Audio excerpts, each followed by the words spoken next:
I worked the overnight shift at a rural gas station in Montana when I was 22. This was one of those places where the nearest other store was 20 minutes away, and the parking lot was just a big patch of cracked asphalt surrounded by black fields. The only light outside came from our buzzing neon sign and the single lamp above the door, which threw a weak yellow glow onto the snow.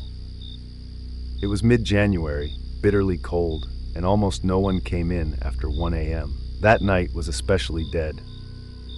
I'd just finished cleaning the coffee station and had moved to the walk-in fridge to restock soda bottles. The store was silent except for the hum of the cooler fans. When I stepped back out into the main area, I froze.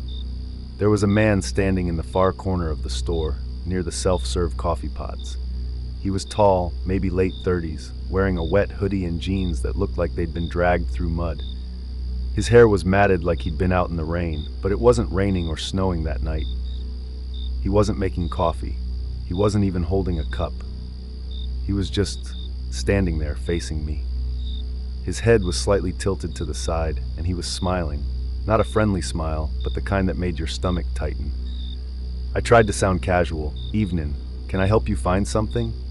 He didn't answer, just kept smiling. That's when I realized I hadn't heard the door chime.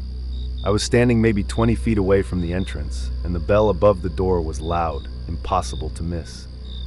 The man finally started moving toward the counter, slow and deliberate. I took a step back, my hand hovering near the phone. But halfway to me, he stopped. Without a word, he turned around, walked out the front door, and disappeared into the dark. Relieved, I went to lock the door behind him, and then something hit me like a punch to the chest. The floor near the coffee station was spotless, no wet footprints, no dirt, but there were muddy boot prints leading from the staff bathroom in the back. The bathroom door was locked from the inside.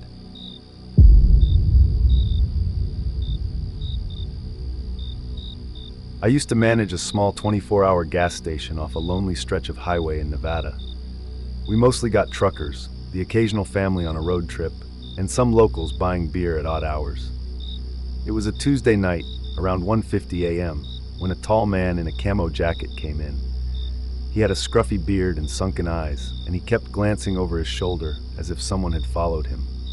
He bought a pack of gum, paid in exact change, and left without saying much. 10 minutes later, I noticed him again, standing outside by the ice freezer.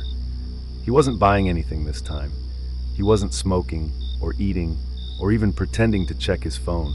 He was just standing there, hands in his jacket pockets, staring at me through the glass door.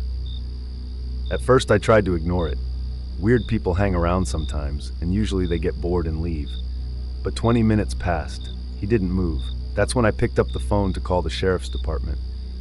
While I was talking to dispatch, I glanced at the security monitor above the counter. My stomach dropped. The man wasn't outside anymore.